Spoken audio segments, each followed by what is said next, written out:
Around the World in 80 Days. Don't forget to like and subscribe for more videos. Chapter 2.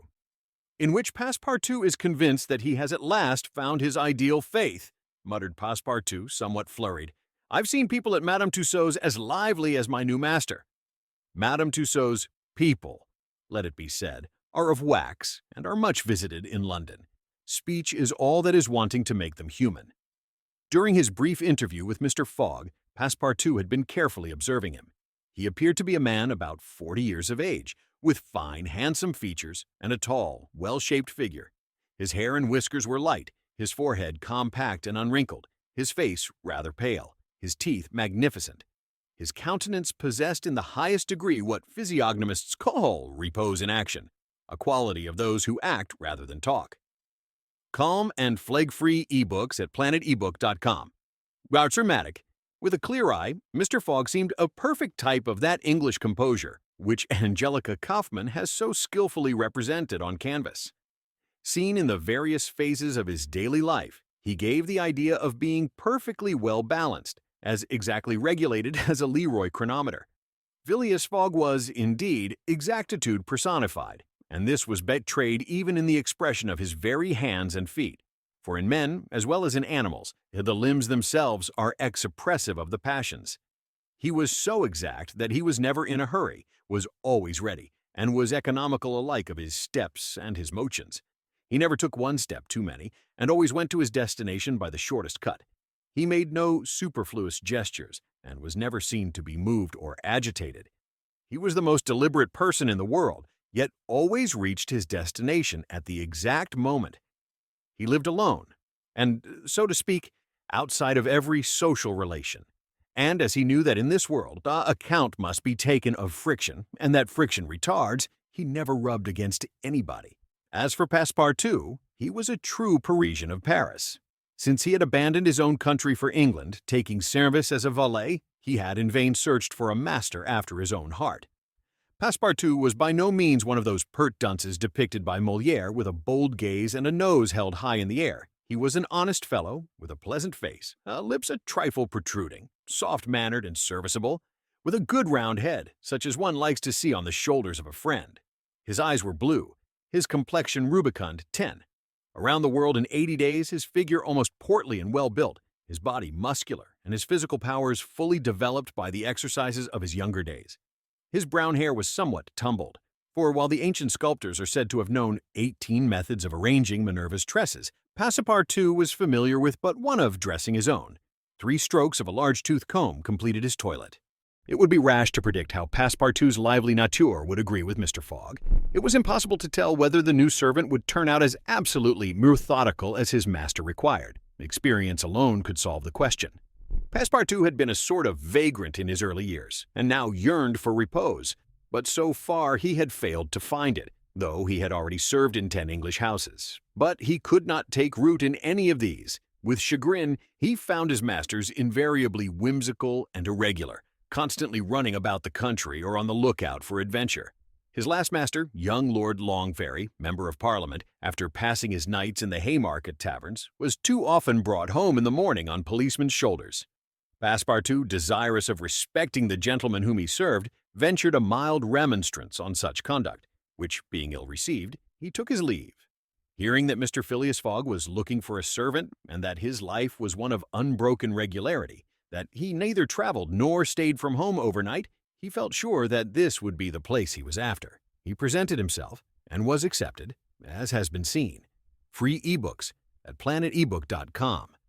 He begun its inspection without delay, scouring it from cellar to garret. So clean, well-arranged, solemn. A mansion pleased him. It seemed to him like a snail's shell, lighted and warmed by gas, which sufficed for both these purposes. When Passepartout reached the second story, he recognized at once the room which he was to inhabit, and he was well satisfied with it. Electric bells and speaking tubes afforded communication with the lower stories, while on the mantel stood an electric clock, precisely like that in Mr. Fogg's bedchamber, both beating the same second at the same instant. "That's good. That'll do," said Passepartout to himself. He suddenly observed, hung over the clock, a card which, upon inspection, proved to be a program of the daily routine of the house. It comprised all that was required of the servant, from 8 in the morning, exactly at which hour Phileas Fogg rose, till 11:30, when he left the house for the Reform Club. All the details of service, the tea and toast at 23 minutes past 8, the shaving water at 37 minutes past 9, and the toilet at 20 minutes before 10. Everything was regulated and foreseen that was to be done from 11:30 a.m. till midnight, the hour at which the methodical gentleman retired. Mr. Fogg's wardrobe was amply supplied and in the best taste. Each pair of trousers, coat, and vest bore a number, indicating the time of year and season at which they were in turn to be laid out for wearing, and the same system was applied to the master's shoes. In short, the house in Savile Row, which must have been a very temple of disorder and unrest under the illustrious but dissipated Sheridan, was coziness, comfort, and method idealized. There was no study, nor were there books, which would have been quite useless to Mr. Fogg, for at the Reform, 2 libraries, one of general literature and the other of law and politics, were at his service. A moderate-sized safe stood in his bedroom, constructed so as to defy fire as well as burglars. But Passepartout found neither arms nor hunting weapons anywhere. Everything betrayed the most tranquil and peaceable habits. Having scrutinized the house from top to bottom, he rubbed his hands, a broad smile overspread his features, and he said joyfully, "This is just what I wanted. Ah, we shall get on together, Mr. Fogg and I. What a domestic and regular gentleman. A real machine. Well, I don't mind serving a machine." Chapter 3. In which a conversation takes place, which seems likely to cost Phileas Fogg. Dear Phileas Fogg, having shut the door of his house at 11:30, and having put his right foot before his left 575 times, and his left foot bet for his right 576 times, reached the Reform Club, an imposing edifice in Pall Mall, which could not have cost less than 3 millions. He repaired at once to the dining room, the 9 windows of which open upon a tasteful garden, where the trees were already gilded with an autumn coloring, and took his place at the habit galt table, the cover of which had already been laid for him.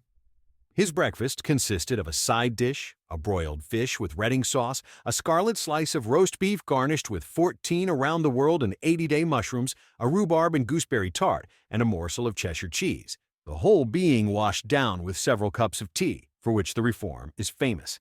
He rose at 13 minutes to 1, and directed his steps towards the large hall, a sumptuous apartment adorned with lavishly framed paintings. A flunky handed him an uncut Times, which he proceeded to cut with a skill which betrayed familiarity with this delicate operation. The perusal of this paper absorbed Phileas Fogg until 4:15, whilst the Standard, his next task, occupied him till the dinner hour. Dinner passed as breakfast had done, and Mr. Fogg reappeared in the reading room, and sat down to the Pall Mall at 20 minutes before 6. Half an hour later, several members of the Reform came in and drew up to the fireplace, where a coal fire was steadily burning. They were Mr. Fogg's usual partners at whist, Andrew Stewart, an engineer, John Sullivan and Samuel Fallentin, bankers, Thomas Flanagan, a brewer, and Gothia Ralph, one of the directors of the Bank of England, all rich and highly respectable personages, even in a club which comprises the princes of English trade and finance. "Well, Ralph," said Thomas Flanagan, "what about that robbery?" "Oh," replied Stewart, the bank will lose the money." "On the contrary," broke in Ralph, "I hope we may put our hands on the robber. Skillful detectives have been sent to all the principal ports of America and the continent, and he'll be a clever fellow if he slips through their fingers." "But have you got the robber's description?" asked Stewart. "In the first place, he is no robber at all," returned Ralph positively. "What? A fellow who makes off with £55,000. No robber?" "No." "Perhaps he's a manufacturer, then." "The Daily Telegraph says that he is a gentleman." It was Phileas Fogg, whose head now emerged from behind his newspapers, who made this remark. He bowed to his friends and entered into the conversation. The affair which formed its subject, and which was town talk, had occurred 3 days before at the Bank of England. A package of banknotes, to the value of £55,000, had been taken from the principal cashier's table, that functionary being at the moment engaged in registering the receipt of 3 shillings and 6pence. Of course, he could not have his eyes everywhere. Let it be observed that the Bank of England reposes a touching confidence in the honesty of the public.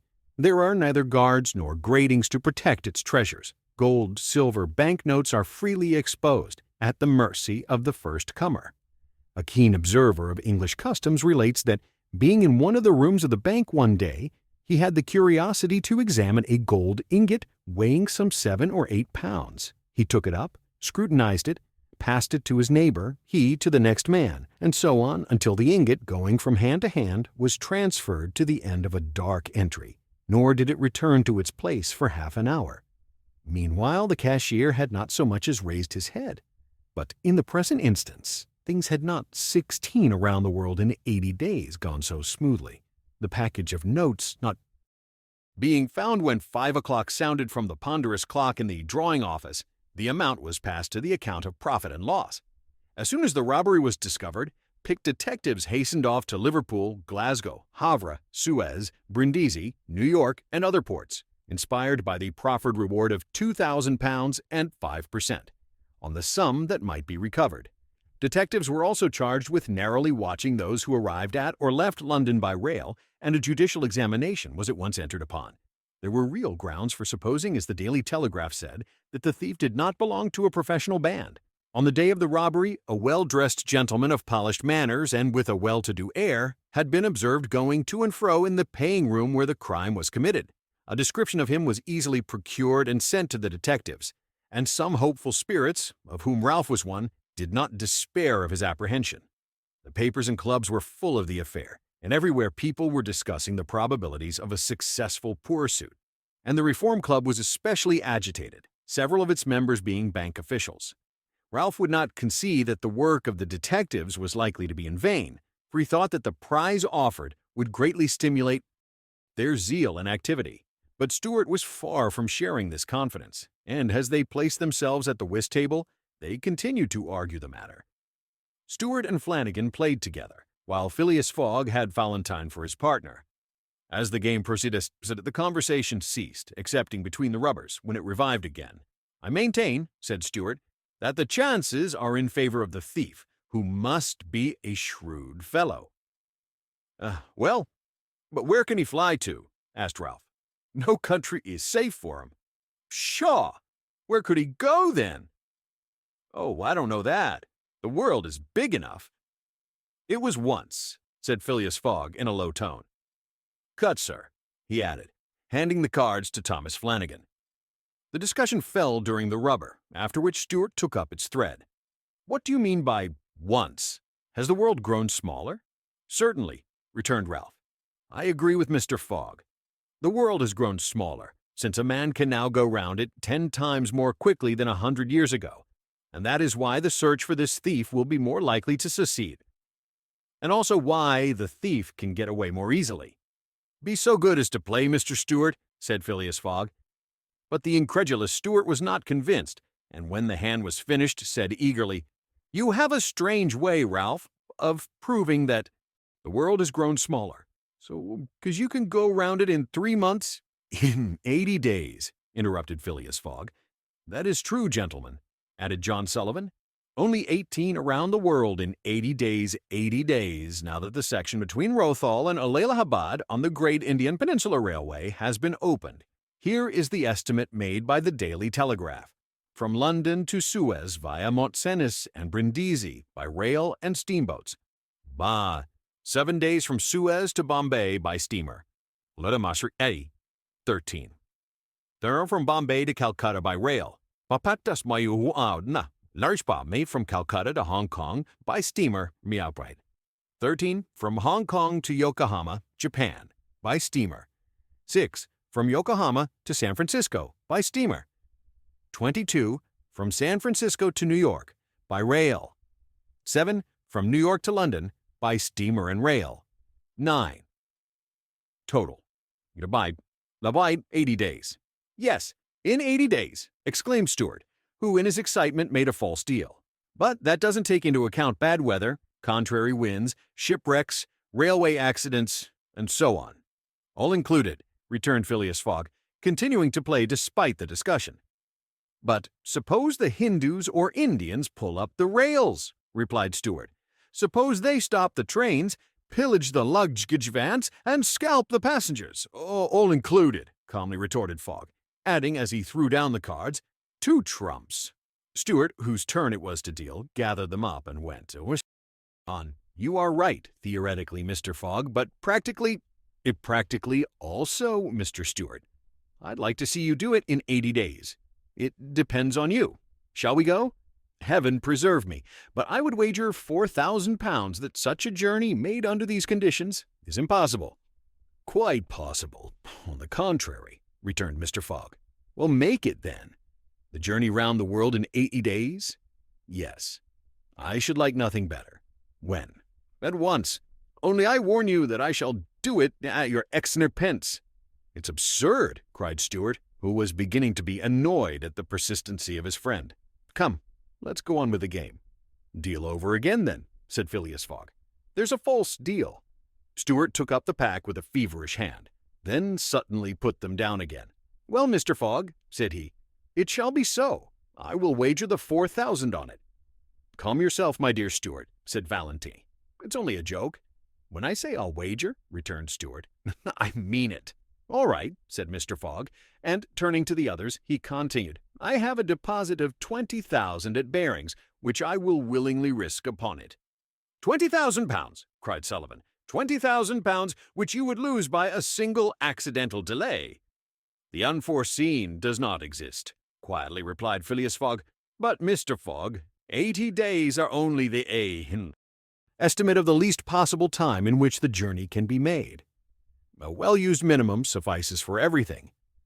But in order not to exceed it, you must jump mathematically from the trains upon the steamers, and from the steamers upon the trains again. I will jump, mathematically. You are joking. A true Englishman doesn't joke when he is talking about so serious a thing as a wager, replied Phileas Fogg solemnly. I will bet £20,000 against anyone who wishes that I will make the tour of the world in 80 days or less, in 1920 hours, or 115,200 minutes. Do you accept? We accept, replied Messrs. Stewart, Follenton, Sullivan, Flanagan, and Ralph, after consulting each other. Good, said Mr. Fogg. The train leaves for Dover at 9:15. I will take it. This very evening? Asked Stewart. This very evening, returned Phileas Fogg. He took out and consulted a pocket almanac and added, As today is Wednesday, the 2nd of October, I shall be due in London in this very room of the Reform Club on Saturday, the 21st of December, at 9:15 p.m. Or else the £20,000 now deposited in my name at Barings will belong to you, in fact, and in right, gentlemen. Here is a check for the amount. A memorandum of the wager was at once drawn up and signed by the 6 parties, during which Phileas Fogg preserved a stoical composure. He certainly did not bet to win, and had only staked the £20,000, half of his fortune, because he foresaw that he might have to expend the other half to carry out this difficult, not to say unattainable, project. As for his antagonists, they seemed much agitated, not so much by the value of their stake as because they had some scruples about betting under conditions so difficult to their friend. The clock struck 7, and the party offered to suspend the game so that Mr. Fogg might make his preparations for departure. I am quite ready now, was his tranquil response. Diamonds or trumps? Be so good as to play, gentlemen.